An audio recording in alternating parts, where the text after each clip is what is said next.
మత్తయి సువార్త 10వ అధ్యాయం మొదటి వచనం నుండి, ఆయన తన 12 మంది శిష్యులను పిలిచి అపవిత్రాత్మలను వెళ్లగొట్టుటకును, ప్రతి విధమైన రోగమును, ప్రతి విధమైన వ్యాధిని స్వస్థపరచుటకును వారికి అధికారం ఇచ్చెను.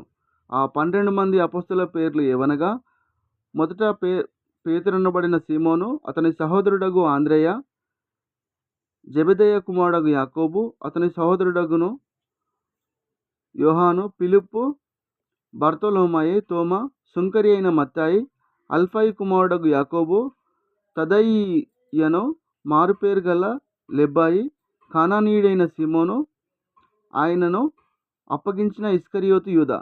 యేసు 12 మందిని పంపుచు వారిని చూచి వారికి ఆజ్ఞాపించినదేమనగా, మీరు అన్యజనుల దారిలోనికి వెళ్ళుడి, సమరయ ఏ పట్టణంలోనైనను ప్రవేశింపకుడి గాని ఇశ్రాయేలు వంశంలోని నశించిన గొర్రెల యొద్దకే వెళ్ళుడి. వెళ్ళుచు పరలోక రాజ్యం సమీపించి ఉన్నదని ప్రకటించుడి.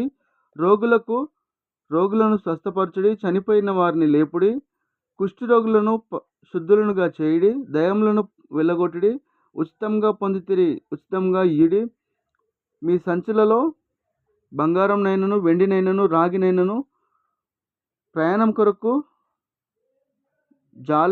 జాలెనైనను, 2 అంగీలనైనను, చెప్పులనైనను, చేతికర్రనైనను సిద్ధపరచుకొనకుడి.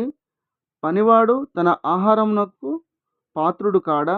మరియు మీరు ఏ పట్టణంలోనైనను గ్రామంలోనైనను ప్రవేశించినప్పుడు అందులో ఎవడు యోగ్యుడో విచారణ చేసి అక్కడ నుండి వెళ్ళు వరకు అతని ఇంటనే బస చేయుడి. ఆ ఇంటిలో ప్రవేశించుచు ఇంటి వారికి శుభమని చెప్పుడి. ఆ ఇల్లు యోగ్యమైనదైతే మీ సమాధానము దాని మీదికి వచ్చును, అది యోగ్యమైనదైతే మీ సమాధానము మీకు తిరిగి వచ్చును. ఎవడైనను మిమ్మును చేర్చుకొనక మీ మాటలు వినకుండిన ఎడల మీరు ఆ ఇంటి వానినైనను ఆ పట్టణంనైనను విడిచిపోవునప్పుడు మీ పాదధూళి దులిపివేయుడి. విమర్శ దినమందు ఆ పట్టణపు గతి కంటే సొదొమ గొమొర్రా ప్రదేశంల గతి ఓర్వతగినదై యుండినని నిశ్చయంగా మీతో చెప్పుచున్నాను. ఇదిగో, తోడేళ్ల మధ్యకు గొర్రెలను పంపినట్లు నేను మిమ్మును పంపుచున్నాను గనుక పాముల వలె వివేకులను పావురముల వలె నిష్కపటులై యుండుడి.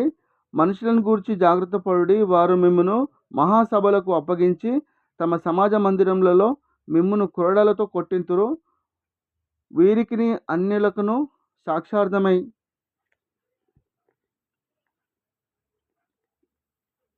సాక్షార్థమై వారి నిమిత్తము మీరు అధిపతుల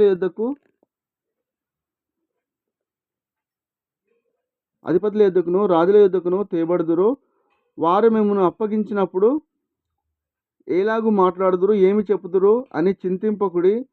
మీరేమి చెప్పవలెనో అది ఆ గడియలోనే మీకు అనుగ్రహింపబడును. మీ తండ్రి ఆత్మ మీలో ఉండి మాట్లాడుచున్నాడే గాని మాట్లాడువారు మీరు కారు. సహోదరుడు సహోదరుని, తండ్రి కుమారుని మరణమునకు అప్పగించెదరు. పిల్లలు తల్లిదండ్రుల మీద లేచి వారిని చంపించెదరు. మీరు నామము నిమిత్తము అందరి చేత ద్వేషింపబడుదురు. అంతం వరకు సహించిన వాడు రక్షింపబడును. వారు ఈ పట్టణంలో మిమ్మును హింసించినప్పుడు మరి ఒక పట్టణమునకు పారిపోవుడి. మనుష్య కుమారుడు వచ్చు వరకు మీరు ఇశ్రాయేలు పట్టణములలో సంచారం చేసి ఉండరని నిశ్చయంగా మీతో చెప్పుచున్నాను. శిష్యులు బోధకుని కంటే అధికుడు కాడు, దాసుడు యజమానుని కంటే అధికుడు కాడు. శిష్యుడు తన బోధకుని వలె, దాసుడు తన యజమానుని వలెను ఉండిన చాలును. ఇంటి యజమానునికి బెయల్జెబూలని వారు పేరు పెట్టి యుండిన ఎడల ఆయన ఇంటి వారికి మరి నిశ్చయంగా ఆ పేరు పెట్టుదురు గదా. కాబట్టి మీరు వారికి భయపడకుడి. మరుగైనదేదియు బయలుపరచబడకపోదు, రహస్యమైనదేదియు తెలియబడకపోదు. చీకటిలో నేను మీతో చెప్పున్నది మీరు వెలుగులో చెప్పుడి. చెవిలో మీకు చెప్పబడినది మేడల మీద ప్రకటించుడి. మరియు ఆత్మను చంపనేరక దేహమునే చంపువారికి భయపడకుడి గాని ఆత్మను దేహమును కూడా నరకంలో నశింపజేయగలవానికి మిక్కిలి భయపడుడి.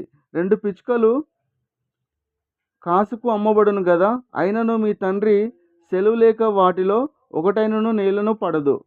మీ తల వెంట్రుకలనియు లెక్కింపబడి ఉన్నవి గనుక మీరు భయపడకుడి. మీరనేకమైన పిచ్చుకల కంటే శ్రేష్ఠులు. మనుషుల ఎదుట నన్ను ఒప్పుకొను వాడెవడో పరలోకమందున్న నా తండ్రి ఎదుట నేను వానిని ఒప్పుకొందును. మనుషుల ఎదుట ఎవడు నన్ను ఎరగననునో వానిని పరలోక మందున నా తండ్రి ఎదుట నేను ఎరగనందును. నేను భూమి మీదికి సమాధానమును పంపవచ్చునని తలంచకుడి. ఖడ్గమునే గాని సమాధానమును పంపుటకు నేను రాలేదు. ఒక మనుషునికి వాని తండ్రికిని, కుమార్తెకును, ఆమె తల్లికిని, కోడలికిని, ఆమె అత్తకును విరోధం పెట్టవచ్చుని. ఒక మనిషిని ఇంటివారే అతనికి శత్రువులగుదురు. తండ్రినైనను తల్లినైనను నాకంటే ఎక్కువగా ప్రేమించువారు నాకు పాత్రుడు కాడు. కుమారునినైనను కుమార్తెనైనను నాకంటే ఎక్కువగా ప్రేమించువాడు నాకు పాత్రుడు కాడు. తన సిలువను ఎత్తుకొని నన్ను వెంబడింపని వాడు నాకు పాత్రుడు కాడు. తన ప్రాణము దక్కించుకొనువాడు దాన్ని పోగొట్టుకొనును గాని నా నిమిత్తము తన ప్రాణం పోగొట్టుకొనువాడు దాన్ని దక్కించుకొనును. మిమ్మును చేర్చుకొనువాడు నన్ను చేర్చుకొను, నన్ను చేర్చుకొనువాడు నన్ను పంపిన వాడిని చేర్చుకొనును. ప్రవక్త అని ప్రవక్తను చేర్చుకొనువాడు ప్రవక్త ఫలము పొందును. నీతిమంతుడని నీతిమంతుని చేర్చుకొనువాడు నీతిమంతుని ఫలం పొందును. మరియు శిష్యుడని ఎవడు ఈ చిన్నవారితో ఒకనికి గిన్నెడు చన్నీళ్ళు మాత్రం త్రాగనిచ్చినో వాడు తన ఫలము పోగొట్టుకొనడని నిశ్చయంగా మీతో చెప్పుచున్నాను. దేవుడిచ్చిన వాక్యం దీవించి ఆశీర్వదించబడును గాక. ఆమేన్.